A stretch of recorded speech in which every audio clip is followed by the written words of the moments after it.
Es un gusto saludarles nuevamente. Vamos a estudiar la historia de la Reforma y el surgimiento de la nueva Sociedad Misionera Internacional. El movimiento de Reforma surge en cumplimiento de la profecía. Conflicto de los Siglos, página 391, nos dice claramente que hay una sorprendente analogía en cada gran movimiento reformatorio o religioso, que los movimientos de antaño son como los de hogaño. Entonces, vemos que Jesús vino a hacer una reforma en el pueblo judío. Juan 1:11 dice: a los suyos vino y los suyos no le recibieron. Deseado de todas las gentes, páginas 198 y 199, nos dice que el Salvador fue rechazado y se tuvo que retirar de Jerusalén, del templo, de los dirigentes. Vez tras vez se ha repetido la historia del retiro de Judea del Señor Jesús. Cuando los reformadores predicaban la palabra de Dios, no pensaban separarse de la iglesia establecida, pero los dirigentes religiosos no quisieron tolerar la luz, y los que la llevaban se vieron obligados a buscar otra clase que anhelaba conocer la verdad. En nuestros días, pocos están dispuestos a seguir los pasos de los reformadores, y con frecuencia muchos de los que quieren seguir a los reformadores están obligados a apartarse de las iglesias que aman para poder obedecer. Cuando surge la crisis de la Primera Guerra Mundial, en 1914, los hermanos que no fueron a la guerra no querían separarse de la iglesia adventista del séptimo día. Querían permanecer fieles a los principios que allí mismo habían aprendido, pero fueron expulsados. El periódico Últimas Noticias de Dresden, de abril de 1918, los ministros adventistas y la patria indicaron que el 2% de hermanos que se mantuvieron fieles a la antigua fe fueron expulsados de la iglesia. Entonces, la sierva del Señor expresa en Alza tus ojos, página 129, cuando una iglesia demuestra que es infiel a la palabra del Señor, cualquiera sea su posición y por alta y sagrada que sea su vocación, el Señor ya no puede trabajar con ellos. Otros son entonces escogidos para llevar importantes responsabilidades.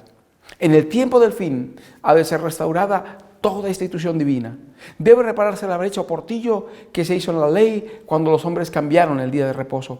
El pueblo remanente de Dios, los que se destacan delante del mundo como reformadores, deben demostrar que la ley de Dios es el fundamento de toda reforma permanente y que el sábado del cuarto mandamiento debe subsistir como monumento de la creación y recuerdo constante del poder de Dios. Joyas 3:45, la sierva del Señor en visiones de la noche, dice que pasó delante de mí un gran movimiento de reforma en el seno del pueblo de Dios. ¿Cómo empezó? Joyas 2:406, los que llevan el último mensaje de misericordia al mundo deben sentir que es su deber instruir a los padres acerca de la religión en el hogar. El gran movimiento de reforma debe principiar presentando a los padres, las madres y los hijos los principios de la ley de Dios. Ahora empezaron el movimiento de reforma en el seno de la iglesia y terminó fuera, como mencionamos, deseado 198 y 199. Hablando de Isaías 58, 12 al 14, dice: aquí se presentan las características de los que serán reformadores, de los que llevarán el estandarte del mensaje del tercer ángel, de los que son reconocidos como el pueblo que observa los mandamientos de Dios, que honran a Dios y ante la mirada de todo el universo están fervientemente ocupados en reconstruir las ruinas antiguas. ¿Quién es el que los llama reparadores de portillos, restauradores de calzadas para habitar? Es Dios.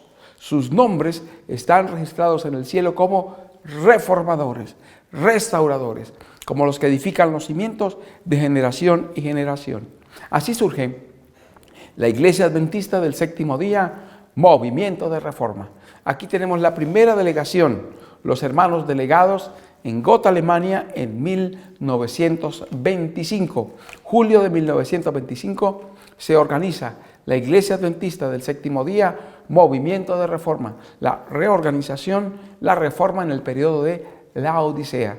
Estos hermanos se unen unificando doctrinas, principios de fe. Se publican como la unificación doctrinal.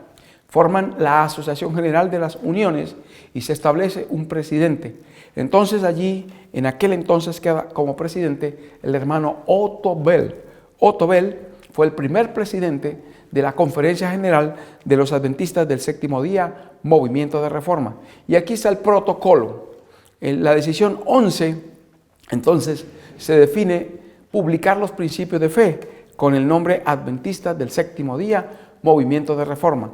Así aparece en la página 3, el prefacio. Por la gracia de Dios, principió la última gran reforma del Evangelio eterno en muchos países, donde fue proclamado el mensaje de la segunda venida de Cristo y la preparación para la misma, según Apocalipsis 14, 6 al 12. La grande apostasía predicha entre el pueblo de los adventistas da motivo de publicar los principios de fe del tercer mensaje angélico.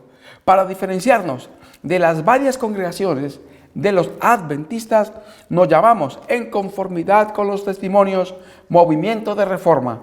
Por lo tanto, nuestro nombre es Iglesia de los Adventistas del Séptimo Día, Movimiento de Reforma. Así se define nuestro nombre y se publica entonces en los principios de fe.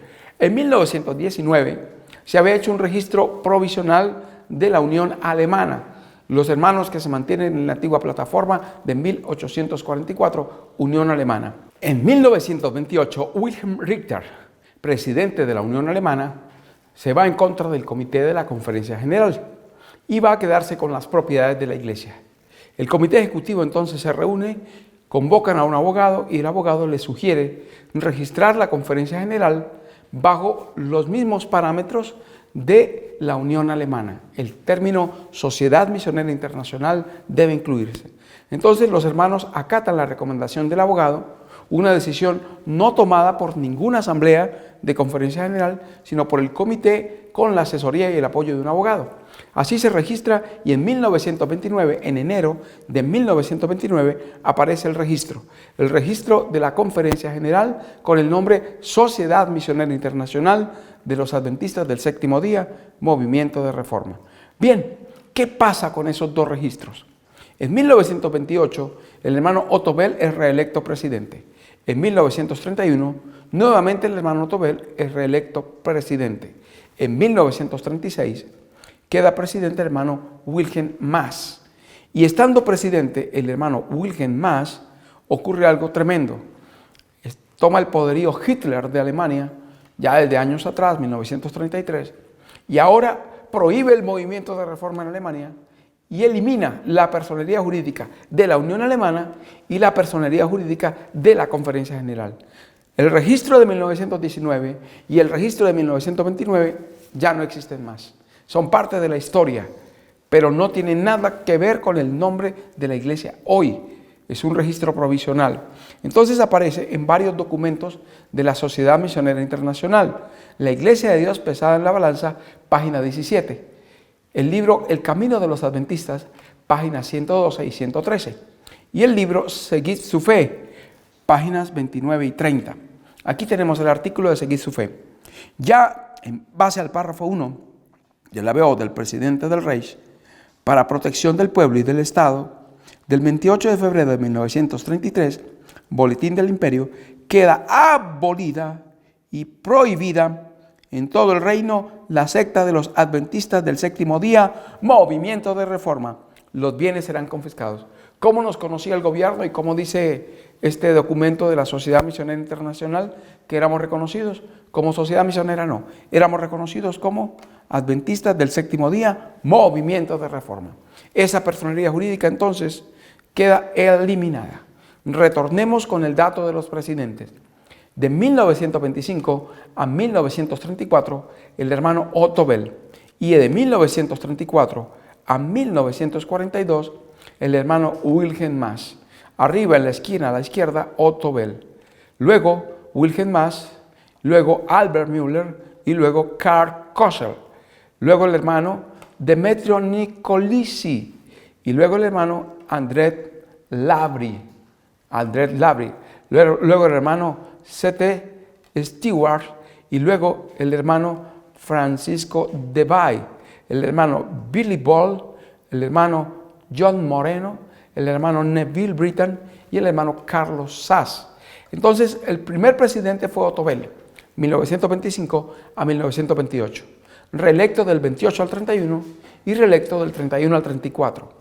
Allí, luego, viene el hermano Wilhelm Maass, y el hermano Wilhelm Maass es electo en 1934. Él había sido tesorero y secretario de la Conferencia General. Cuando queda electo, el yerno y el hijo de Otto Bell, que habían registrado la obra en 1927 en Estados Unidos como Sociedad Misionera Internacional de los Adventistas del Séptimo Día, Movimiento de Reforma, Unión Americana, se rebelan contra Wilhelm Marsh, porque Otto Bell se acostumbró a la presidencia. 3 periodos de presidente, había sido el primer presidente y no fue grato para él ser reemplazado. Empezaron diferencias entre Otto Bell y Wilhelm Marsh. Los dirigentes de Norteamérica, los dirigentes de Norteamérica, el yerno y el hijo de Otto Bell, entran en conflicto con el hermano Wilhelm Marsh y empiezan los problemas con Norteamérica. Entonces aquí las cosas empiezan a cambiar. El hermano Wilhelm Marsh dirige la obra hasta 1942. En plena guerra mundial, el hermano Wilhelm Marsh cae en el 7º mandamiento, siendo presidente de la Conferencia General, y es excluido, depone su cargo y luego se enferma. El comité elige al hermano Alberto Müller como presidente de la Conferencia General. Noten bien, no una delegación, porque fue en plena Segunda Guerra Mundial. Lo elige el comité y Alberto Müller toma la dirección de la obra hasta el año 1948, cuando viene la siguiente asamblea. Desde 1934 a 1948, 14 años, no hubo asamblea de la Conferencia General. Por lo tanto, hubo muchas cosas que en la crisis mundial de la guerra se alteraron dentro de la obra. Vamos de 1945 en adelante. La primera reunión del Comité Ejecutivo de la Unión Alemana, realizada después de la guerra, con la presencia del hermano Alberto Müller, presidente de la Conferencia General, revela que a excepción de 2 hermanos, Johann Fricke y Gustav Fromms, todos los otros miembros del comité son de la opinión de que nuestros principios de fe están errados a lo que concierne al matrimonio. Una de las razones para esta nueva actitud es que estos hermanos desean ordenar al hermano Muscat, un hombre talentoso pero divorciado, que volvió a casarse con una hermana, y de acuerdo con nuestros principios, él no puede ser ordenado. Entonces, aquí los alemanes empiezan a manifestar una postura de cambio en los principios de fe de 1925. ¿Qué principios se atacaron al tratar de hacer esto? En 1 Timoteo 3, 1 y 2 dice: palabra fiel, si alguno anhela obispado, buena obra desea. Verso 2, pero es necesario que el obispo sea irreprensible, marido de una sola mujer, sobrio, prudente, decoroso, hospedador, apto para enseñar. El verso 12 de 1 Timoteo 3 reitera esto, que sea marido de una mujer. Tito 1:6 así lo ratifica: el que fuere irreprensible, marido de una sola mujer, y que tenga hijos creyentes, que no estén acusados de disolución ni rebeldía. Entonces, estos pasajes bíblicos son suficientes para indicar que una persona divorciada no puede ser ordenada en el pueblo de Dios. Ahora el testimonio nos lo confirma. Joyas, tomo 2, página 261. Dijo el apóstol inspirado: no impongas de ligero las manos a ninguno. 1 Timoteo 5:22. En algunas de nuestras iglesias, la obra de organizar y ordenar a los ancianos ha sido prematura. Se ha pasado por alto la regla bíblica y por consiguiente la iglesia ha sufrido dificultades graves. No debe haber tanto apresuramiento en elegir a los dirigentes como para ordenar a quienes no están en manera alguna preparados para la obra de responsabilidad, a saber, hombres que necesitan ser convertidos, elevados, ennoblecidos y refinados, antes que puedan servir a la causa de Dios en cargo alguno. Entonces, no impongas de ligero las manos a ninguno. El espíritu de profecía nos dice que debe considerarse detalladamente el aspecto de la ordenación. Hemos tenido este principio. Una persona divorciada no puede ser ordenada en el movimiento de reforma. Y hasta hoy mantenemos ese principio. 1948, en la conferencia de la División Sudamericana en San Nicolás, Argentina, los delegados son inducidos a firmar un acta previamente elaborada por el hermano Kossel, en la cual declara que los libros han sido examinados y encontrados en orden. Entonces, existían las divisiones hasta ese momento. Luego se analizó que no hay base ni en la Biblia ni en el espíritu de profecía para tener dentro del sistema orgánico de la iglesia las divisiones. Entonces, la división lamentablemente había aglomerado dos cargos en el hermano Kossel, la presidencia y la tesorería. Esa unión le perjudicó en gran manera al hermano Kossel. No tenía los dineros en orden, utilizaba dineros de la obra en asuntos propios. Y aquí hizo que los hermanos firmaran un acta donde dice: los libros han sido examinados y encontrados en orden. Hoy los hermanos de la Sociedad Misionera Internacional muestran ese documento para decir: no hubo ninguna irregularidad en la tesorería del hermano Kossel en la división sudamericana. Por eso se le eligió como tesorero y presidente en la conferencia general. Pero eso no es cierto. Esta declaración, sin embargo, no es verdadera. Una vez que las promesas del hermano Kossel permanecen incumplidas, él promete que el informe financiero de la división estará listo al término de la conferencia, pero él no muestra tal informe a los delegados, a pesar de las insistentes exigencias de algunos de ellos. Y aquí tenemos la evidencia que confirma que el hermano Kossel no cumplió con su palabra, y por lo tanto, esa declaración de que los libros han sido examinados y encontrados en orden no es verdad. Los libros ni fueron examinados, ni mucho menos estaban en orden. Bien, en mayo, la conferencia de la Unión Alemana es llevada a cabo en Weinheim, bajo la dirección del hermano Müller, presidente de la conferencia general. Los delegados advierten que solamente aquellos quienes están convencidos y son fieles a los principios, incluyendo la cuestión del matrimonio, pueden ser considerados como candidatos para los oficios sagrados. En la presencia de la delegación y del presidente de la conferencia general, el hermano Müller, el hermano José Adam Sack dice que es tiempo de cambiar nuestra posición concerniente a la cuestión del matrimonio en nuestros principios. A pesar de esto, el hermano Adam Sack es elegido presidente de la Unión Alemana con el consentimiento del hermano Müller, presidente de la conferencia general. Entonces empezamos aquí con el hermano José Adam Sack. José Adam Sack, como ustedes notan, tenía una contrariedad con el principio 18, tenía diferencias con el principio 18. Él y otros líderes de Alemania, aunque se había dicho que solo personas acordes con nuestros principios eran elegibles para los cargos, el hermano Adam Sack, aunque ataca el principio 18 públicamente, se le permite a través de Müller acceder al cargo de presidente de la Unión Alemana. Más adelante se descubre que lo que pasaba es que Müller ya tenía esa misma postura, rechazaba el principio del matrimonio de acuerdo a cómo está en nuestros principios de fe. En julio, en la sesión de los delegados de la Conferencia General en Holanda, el hermano Kirchner dirige una discusión acerca de los principios. Se lanza la propuesta para que los principios sean cambiados, incluyendo la institución del matrimonio. Pero gracias a la firmeza de algunos hermanos fieles, especialmente Nicolici y Lavrig, la propuesta es rechazada.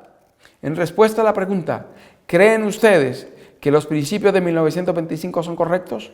Todos los delegados, a excepción de 5 alemanes, dicen sí. Los delegados alemanes creen que el principio referente a la institución del matrimonio debe ser cambiado. Entonces los hermanos de Alemania vienen ahora y 5 delegados manifiestan su oposición al principio de fe número 18, atacando el matrimonio bíblico, Génesis 2:24. Por tanto dejará el hombre a su padre y a su madre, y se unirá a su mujer, y serán una sola carne. Dado aquí un matrimonio monogámico, monoándrico, endogámico y vitalicio. Y de acuerdo a los problemas de hoy, clarificamos heterosexual. Entonces, este matrimonio es vitalicio, solo la muerte lo disuelve. Ellos no creen así. Patriarcas y Profetas, página 27. Dios celebró la primera boda, de manera que la institución del matrimonio tiene como su autor al Creador del universo. Honrosos en todos el matrimonio, Hebreos 13:4. Fue una de las primeras dádivas de Dios al hombre y es una de las 2 instituciones que después de la caída llevó a Adán consigo al salir del paraíso. Ahora, ¿qué es vitalicio? Lo ratifican 2 pasajes de los muchos que existen en el Espíritu de Profecía. Joyas, tomo 1, página 577. En las mentes juveniles, el matrimonio está revestido de romanticismo y es difícil despojarlo de ese carácter que le presta la imaginación. Para hacer que la mente comprenda cuán pesadas responsabilidades entraña el voto matrimonial. Liga los destinos de dos personas con vínculos que solo la muerte puede cortar. Ahí está claro, ¿no? Solo la muerte lo puede cortar. Joyas, tomo 3, página 95. En vuestra unión para toda la vida. El hermano Wiley escribe a unos recién casados y dice, en vuestra unión para toda la vida, vuestros afectos deben contribuir a vuestra felicidad mutua. Cada uno debe velar por la felicidad del otro. Tal es la voluntad de Dios para vosotros. Entonces, ellos atacaron estos principios de la Biblia y el espíritu de profecía. Nuestro principio 18 manifiesta esto, que el matrimonio es para toda la vida, que es monogámico, monoándrico, es endogámico y es vitalicio y es heterosexual. Y debe realizarse de manera civil y religiosa. En resumen, esto dice nuestro principio de fe número 18. Entonces, en esas circunstancias, en Alemania había problemas contra el principio 18. Él, en la teoría, en el escrito y en la práctica.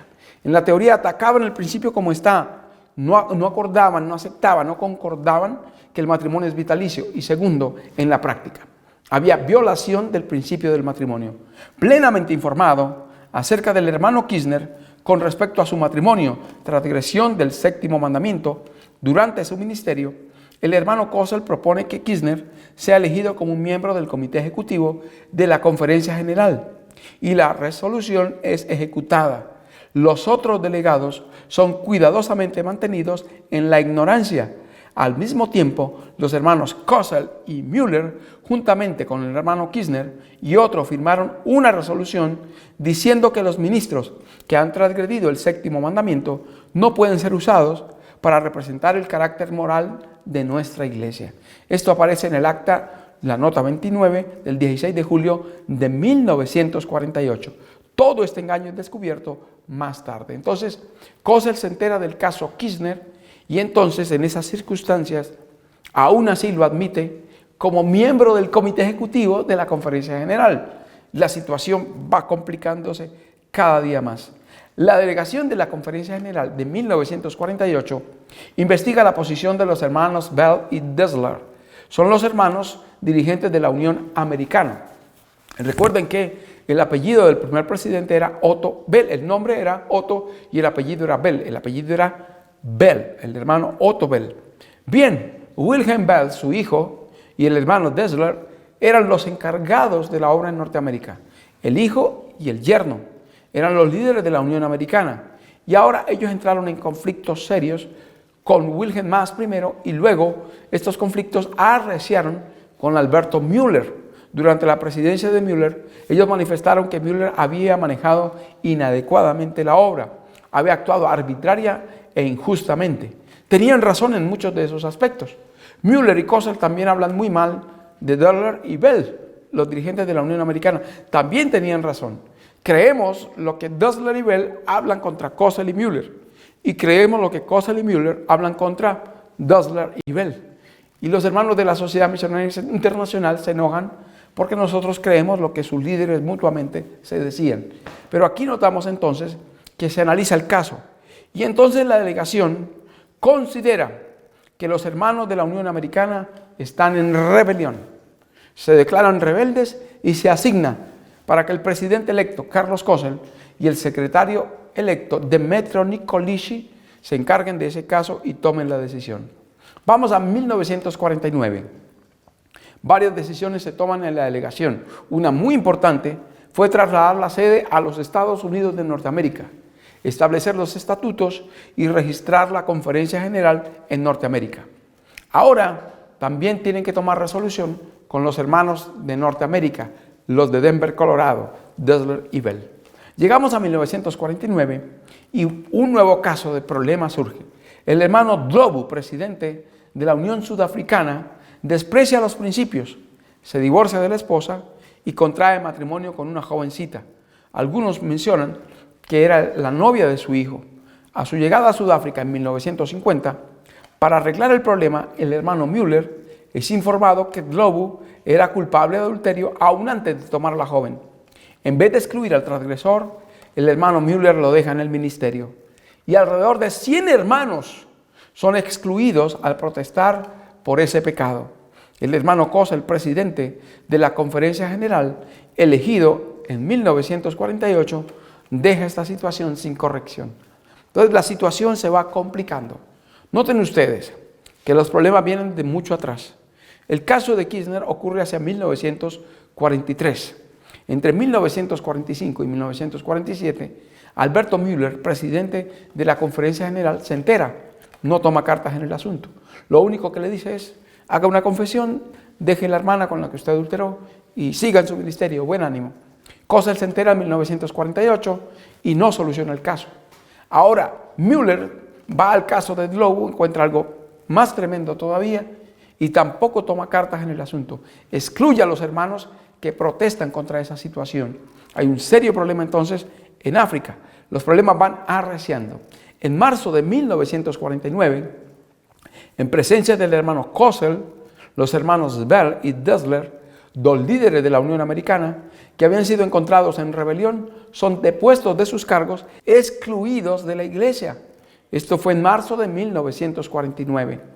El documento indica que esta exclusión se hizo con la presencia de Carlos Kossel. Y esto es muy importante. Los hermanos de la Sociedad Misionera Internacional dicen que esto lo ejecutó arbitrariamente Demetrio Nicolici. No fue arbitrariamente por Demetrio Nicolici. La delegación de la Conferencia General analizó y decidió el caso. El hermano Demetrio Nicolici vino a ejecutar lo que la Conferencia General indicó, pero no lo hizo solo. Lo hizo en compañía del hermano Carlos Kossel. Ambos dirigieron aquella reunión y finalmente se aprobó la deposición de sus cargos y la exclusión de la iglesia. Los hermanos Bell y Dessler, como tenían el registro de la personería jurídica de la Unión Americana, se quedan con la personería jurídica. Entonces la Unión Americana queda en manos de ellos. Esto es muy importante recordarlo.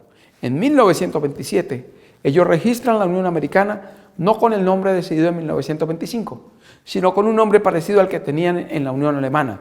Los alemanes les gustaba mucho el término Sociedad Misionera Internacional y ellos se lo colocan en Norteamérica. Sociedad Misionera Internacional de los Adventistas del Séptimo Día, Movimiento de Reforma, Unión Americana. Como son excluidos en marzo del 49 y ellos hicieron el registro, ellos se quedan con el registro. Por eso Carlos Kossel, en junio de 1952, cuando se retira del Movimiento de Reforma, va y se une a ellos. Y ese registro es el que utilizan como válido. Por eso se llaman Sociedad Misionera Internacional. No por la Unión Alemana, sino por esa Unión Americana que estas personas excluidas legalmente tenían sus nombres en ese registro. Y por lo tanto consideraron que era su propiedad y se quedaron con el registro de la obra. Bien, entonces, el 18 de abril de 1949, el hermano Kossel prepara una violenta carta circular revelando sus descubrimientos acerca de Bell y Dessler. Los describe como poseídos de los 3 espíritus inmundos de Apocalipsis 16. En la carta dice: son intemperantes, crueles, aborrecedores de lo bueno, inicuos, perversos, rebeldes, apóstatas. Utiliza más o menos unos 16 a 18 términos despectivos de ellos. Luego dice, en esa carta del 18 de abril de 1949, aquí vemos la carta original, la firma de Carlos Kossel. Luego dice: hemos logrado organizarnos en 3 conferencias. Bien, dice así: conseguimos organizar a nuestros queridos hermanos en 2 conferencias. Y en estos días mandamos a registrar nuestra conferencia general. En todo el Señor nos ha ayudado maravillosamente. El nombre de nuestra conferencia general es el siguiente: Adventistas del Séptimo Día, Movimiento de Reforma, Conferencia General. En esa carta se nota que Carlos Kossel aprobó la exclusión de los de Denver, Colorado. Esta carta también ratifica, además de la firma en la carta de exclusión de Kossel y Nicolici, el hermano Carlos Kossel con esta carta de abril de 1949, el 18 de abril del 49, ratifica y confirma que está de acuerdo con la exclusión de los hermanos de Denver y que se reorganizó la obra en Norteamérica. Además, confirma que el nombre con el cual se registró la conferencia general es Conferencia General de los Adventistas del Séptimo Día, Movimiento de Reforma. Aquí ratifica que la decisión de la delegación, eso es muy importante, no fue una posición ni de Kossel ni de Nicolici, como presidente y secretario. Fue la delegación la que decidió registrar la obra en Norteamérica. Y así se hizo. El 8 de abril de 1949 se compró una sede. Se compró allí Franklin Boulevard 3031, Sacramento, California. Y se hicieron los estatutos. Todo lo que se definió en la delegación se ejecutó aquí este año. La exclusión de los de Denver, los estatutos de la Conferencia General, el registro de la Conferencia General, porque no teníamos registro, éramos una iglesia clandestina durante esos años, desde el 36 hasta 1949. Y se compró la sede en Estados Unidos de Norteamérica. Gozosamente, felizmente, en esa carta Carlos Kossel cuenta esas noticias, confirmando que él participó en esas decisiones y que estuvo totalmente de acuerdo en lo que allí se hizo. Kossel luego, en ese año, informa a Nicolici que Adam Sack, presidente de la Unión Alemana, está en rebelión y que Kirchner había caído en adulterio ya en 1945 y que tanto él como Müller sabía esto en julio de 1948. Sorprendido y disgustado, Nicolici le hace una admonición a Kossel acerca de este abierto rechazo a los principios. Le cita Testimonio para Ministros 427 y 428 y le pide que limpie el campamento. El hermano Kossel, sin embargo, deja a Kirchner en su alto cargo en la Conferencia General y le da uno adicionalmente en la Conferencia de Solingen, Alemania. Le asigna como director de la escuela misionera de ese país en el año 1950. Entonces, ahora se conoce el caso Kirchner. 1945, su problema. 1948, Kossel se entera, se lo narra a Nicolici. Nicolici le dice, tome medidas en ese caso, hermano.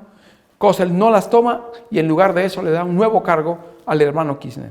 Se nota que el hermano Kossel tenía la concepción de que él podía actuar a su voluntad y a su criterio en cualquiera de los casos, que no necesitaba sujetarse ni a la Biblia ni al espíritu de profecía cuando su parecer era otro. El espíritu de profecía, hablando de un caso como el de Kirchner, página 428 de Testimonio para Ministros, dice: no tengo verdadero fundamento para albergar esperanza con respecto a los que han actuado como pastores del rebaño y durante años fueron tratados con paciencia por el Dios misericordioso, que los guió mediante reprensiones, advertencias y ruegos, pero que han escondido sus malos caminos y han continuado en ellos, desafiando de esta manera las leyes del Dios del cielo al practicar la fornicación.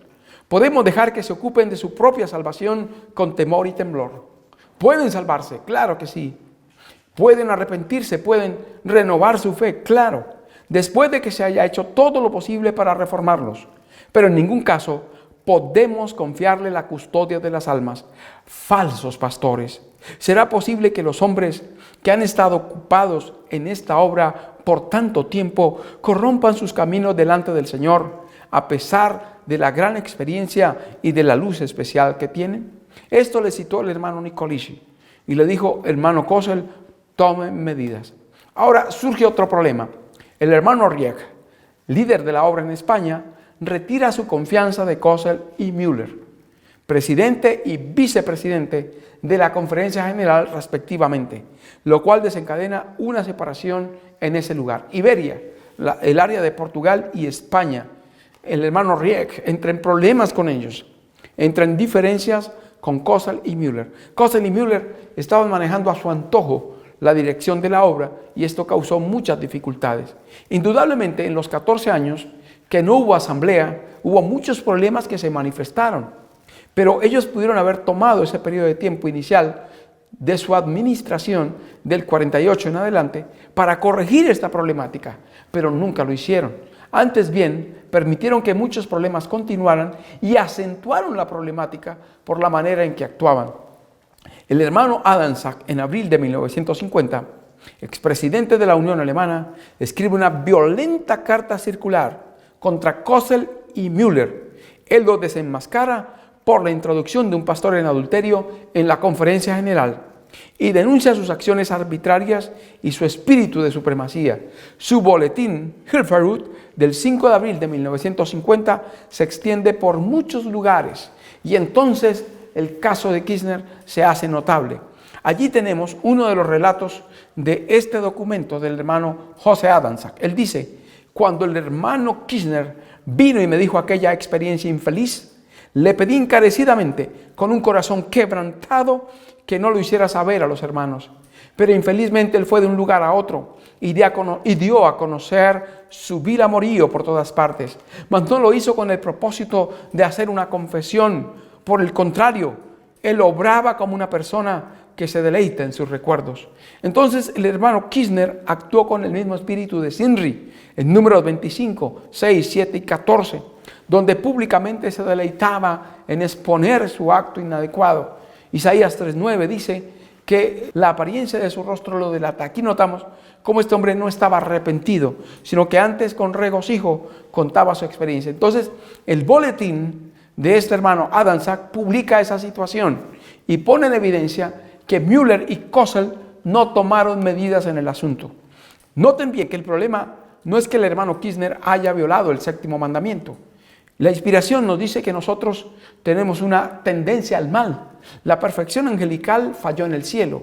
La perfección humana falló en el Edén. La imperfección humana puede fallar en cualquier momento y lugar. El mismo hermano Wilhelm Maass, siendo presidente de la Conferencia General, había caído en adulterio. Pero él reconoció su caso, se arrepintió, fue excluido, fue renovado en la iglesia y murió fiel. Murió arrepentido y convertido, entregado al Señor. El problema de Kirchner no fue su adulterio en sí. El problema de Kirchner es que su adulterio no fue solucionado, en que se tomó una nueva medida, en que se estaba estableciendo un nuevo principio, que Kösel y Müller consideraban que ellos podían decir que un pecador, una persona que había transgredido abiertamente la ley de Dios, y esto más, un ministro, podía pedir perdón por su pecado, ser perdonado y continuar como si nada en su cargo. Se estaba introduciendo o se estaba estableciendo un nuevo principio en el ministerio del movimiento de reforma. Esto indudablemente traería serios problemas. En agosto a septiembre de este año, 1950, en la conferencia de la Unión Alemana en Spiel, los delegados repiten su previo pedido de que los principios de fe sean reimpresos. Müller, vicepresidente de la Conferencia General, dice que esto puede ser hecho solamente después de la próxima reunión de la Conferencia General. Él explica que no sería ventajoso imprimirlos ahora para nuevamente cambiarlos después de la sesión de la Conferencia General. En cuanto a la cuestión del matrimonio, en respuesta a las propuestas que los delegados, quienes dicen que no va a haber cambio, Müller les explica que durante su permanencia en Sudáfrica, él recibió nuevas evidencias que a la parte inocente le es permitido volverse a casar. Es evidente ahora que Müller ha tomado una nueva posición. Entonces Müller ya ahora adopta la posición de los hermanos alemanes. Otros casos de problemas morales en el ministerio, permitidos por Kösel y Müller, se supieron también. Este rechazo de los principios debilita la confianza de mucha gente en estos líderes. Hay además serias quejas acerca de la mala administración de las propiedades de la iglesia, mantenidas en nombres personales, y fondos de la iglesia mantenidos en cuentas bancarias personales a nombre de Kösel. También se quejan de que Kösel ha entrado en sociedad comercial con extraños, y esto con los fondos de la iglesia. Se establece una sociedad en Argentina, Sociedad Explotadora Forestal Argentina. Los hermanos romanos forman una sociedad con Carlos Kösel. Carlos Kösel toma el dinero de la editorial para hacer esta sociedad, la CEFA, para explotar árboles, Sociedad Explotadora Forestal Argentina. Se hacían negocios allí, se trabajaba en sábado en esa sociedad, se consumía carne por parte de los trabajadores y muchas veces licor. En esas circunstancias, el dinero de la obra estaba siendo puesto para una sociedad prohibida por Dios. Carlos Kösel da pasos totalmente inadecuados contra los principios. Estando en el ministerio y estando en altos cargos en la obra del Señor, toma estas decisiones. Las evidencias son contundentes. Kösel está interesado en dinero y nada más que en dinero, escribían los hermanos de Argentina. Se violaron principios serios aquí. Amós 3:3 dice: andarán dos juntos si no estuvieren de acuerdo. Esto prohíbe nexos con otras personas en el vínculo matrimonial y en sociedades. Segunda de Corintios 6, 14 al 16 dice: No os unáis en yugo desigual con los incrédulos, porque ¿qué compañerismo tiene la justicia con la injusticia? ¿Y qué comunión la luz con las tinieblas? ¿Y qué concordia Cristo con Belial? ¿O qué parte el creyente con el incrédulo? ¿Y qué acuerdo hay entre el templo de Dios y los ídolos? Porque vosotros sois el templo de Dios viviente. Como Dios dijo, habitaré y andaré entre ellos, y seré su Dios, y ellos serán mi pueblo. Noten lo que dice el Espíritu de Profecía. Testimonio para Ministros, página 271. No os unáis en yugo desigual con los incrédulos, porque ¿qué compañía tiene la justicia con la injusticia? ¿Y qué comunión la luz con las tinieblas? ¿Y qué concordia Cristo con Belial? ¿O qué parte el creyente con el incrédulo? Esto se aplica en un sentido especial a la unión matrimonial con los incrédulos, pero abarca un campo más amplio que este. Se aplica a los instrumentos establecidos por Dios, a nuestras instituciones de salud, a nuestros colegios y a nuestras casas editoras. Y el dinero de la casa editora, mencionado aquí directamente, fue tomado por Kösel y lo colocó a nombre personal como si fuera dinero de él en esta sociedad. La pluma inspirada nos sigue hablando. El asunto se nos presenta de la debida manera. Se formula la pregunta: ¿y qué acuerdo hay entre el templo de Dios y los ídolos? Porque vosotros sois el templo del Dios viviente. Como Dios dijo, habitaré y andaré entre ellos, y seré su Dios, y ellos serán mi pueblo. Por lo cual, salid de en medio de ellos y apartaos, dice el Señor, y no toquéis lo inmundo. ¿Qué significa esto? Abarca las sugestiones, las malas obras de los hijos de desobediencia. En ningún caso debéis contaminaros con el espíritu o la influencia de los incrédulos. Temed uniros a formar gavillas con ellos. Temed comunicar las obras relacionadas con la causa de Dios a los que no tienen parte con Él o no simpatizan con los que aman la verdad del Señor. Y hubo otro aspecto tremendo que Carlos Kösel hizo durante ese tiempo. Su cuñado, que no era de la iglesia, Adolfo Hieber, ahora llevaba dinero de la obra. Dinero de la obra estaba depositado en cuentas de Adolfo Hieber. Pero algo tremendo. Ahora, la inspiración nos sigue diciendo, Testimonio para Ministros 462 y 463. No debe haber unión con los incrédulos, ni debéis reunir a cierto número escogido de personas que piensan como vosotros, para que digan amén a todo lo que proponéis. Y menciona de inmediato otro aspecto de Kösel. A él le gustaba que a todos le dijeran amén. Él, cuando estaba como presidente, golpeaba la mesa y decía: aquí habla la conferencia general. Él tenía el principio de Pedro: donde está Pedro está la iglesia. Principio católico: donde está Pedro está la iglesia. Donde está Kösel está la iglesia. Eso pensaban en aquel momento Carlos Kösel, y eso piensan hoy muchos de los líderes de la Sociedad Misionera Internacional. Donde quedó Kösel, quedó la iglesia. No es así. Entonces, no debe haber unión con los incrédulos, ni debéis reunir a cierto número escogido de personas que piensan como vosotros, para que digan amén a todo lo que proponéis, mientras excluís a otros que pensáis no estarán de acuerdo con vosotros. Se me mostró que era sumamente peligroso hacer esto. Y esto pasaba con Kösel. Cuando alguien le objetaba o le recomendaba algo, pasaba a formar parte de su lista negra y era rechazado por Kösel. Ahora, Mensaje Selecto 2:139, párrafo 2. La orden del Señor: no os unáis en yugo desigual con los incrédulos, de 2 Corintios 6:14, no se refiere solamente al matrimonio de los cristianos con los irreligiosos, sino a cualquier clase de asociación en la que las partes estén en íntima vinculación y que requiera armonía de espíritu y acción. El Señor dio directivas especiales a los israelitas para que se mantuvieran separados de los idólatras. Ahí está, el Señor dio la orden clara, definitiva, para que no se hicieran estas uniones. No solo el matrimonio, en asuntos comerciales estaba también la prohibición. Pero Kösel ahora empeoró la situación, porque él no solo era miembro de iglesia, sino era un ministro. Y no solo ministro, sino ahora era líder de la obra. Y en esas circunstancias, mientras lideraba la obra en la división sudamericana y ahora en la conferencia general, estaba envuelto en esta situación. Segunda de Timoteo 2:4 dice: ninguno que milita se enreda en los negocios de la vida, a fin de agradar a aquel que lo tomó por soldado. Aquí Kossel mezcló lo sagrado con lo común. Obreros Evangélicos, 354 y 355. Los ministros no pueden realizar un trabajo aceptable para Dios y al mismo tiempo llevar las cargas de grandes empresas. Tremendo este pasaje. Obreros Evangélicos, 354 y 355. Los ministros no pueden realizar un trabajo aceptable para Dios y al mismo tiempo llevar las cargas de grandes empresas comerciales personales.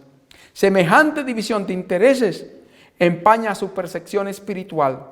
La mente y el corazón están ocupados con las cosas terrenales y el servicio de Cristo pasa a un lugar secundario.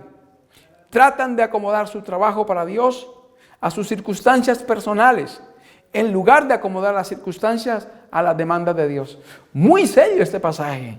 Vale la pena volverlo a leer. Los ministros no pueden realizar un trabajo aceptable para Dios. No dice que van a realizar un trabajo a medias, con dificultad. No, dice, los ministros no pueden realizar un trabajo aceptable para Dios y al mismo tiempo llevar las cargas de grandes empresas comerciales personales. No pueden. Los ministros no pueden realizar un trabajo aceptable para Dios y al mismo tiempo llevar las cargas de grandes empresas comerciales personales. No pueden. Semejante división de intereses empaña su percepción espiritual. La mente y el corazón están ocupadas en las cosas terrenales. La mente y el corazón, la parte lógica, la parte emocional. Su cerebro está consagrado a las cosas terrenales. Y el servicio de Cristo pasa a un lugar secundario. Tratan de acomodar su trabajo para Dios a sus circunstancias personales, en lugar de acomodar las circunstancias a las demandas de Dios. Tremendo, todo lo adaptan a sus negocios, a las cosas que les interesan. Y así fue Kossel. Cuando llegó a Argentina, los hermanos decían que se notaba la bendición de Dios en el trabajo del hermano Kossel. Pero luego la hermana de Pop empieza a escribir que lamentablemente el hermano Kossel cambió y empezó a sacar los colportores de la obra y empezó a meterlos en sus negocios de producir huevos, de producir miel, y los colportores empezaron a bajar y entonces Kossel estaba interesado en sus negocios más que en la obra de Dios. Tremendo esto. El ministro necesita todas sus energías para su alta vocación. Sus mejores facultades pertenecen a Dios. No debe envolverse en especulaciones ni en ningún otro negocio que pueda apartarlo de su gran obra.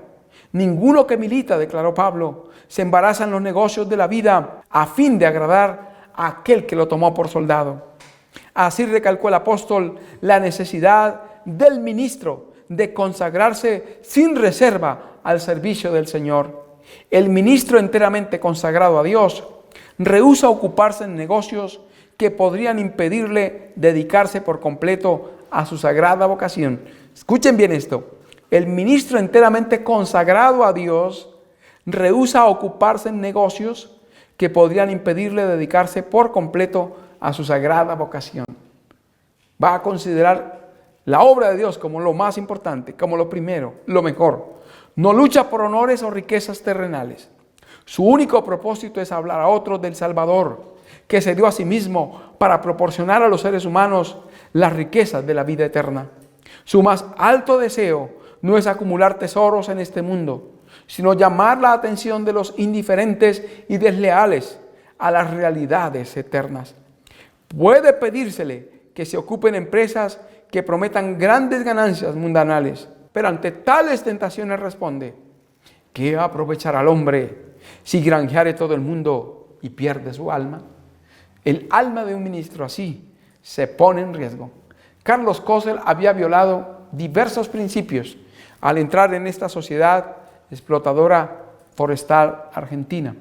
Más aún, Carlos Kossel violó el principio del matrimonio al asociarse con personas que no respetaban este mandamiento.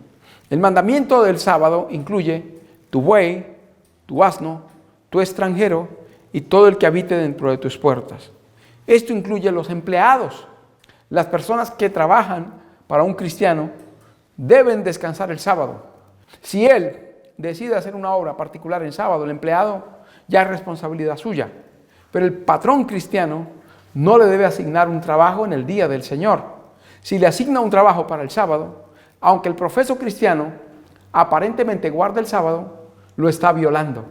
La inspiración en Joyas de los Testimonios, tomo 2, páginas 180 y 181, dice así: algunos de nuestros hermanos que se dedican a los negocios no han observado el sábado según el mandamiento.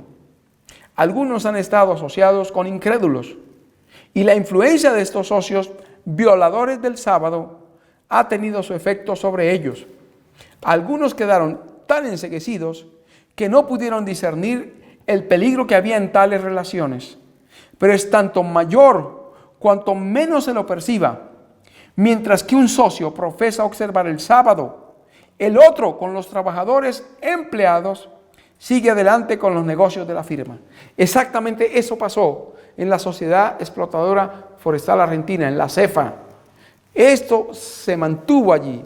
Mientras Carlos Kossel profesaba guardar el sábado, los empleados y los obreros seguían trabajando en el día del Señor.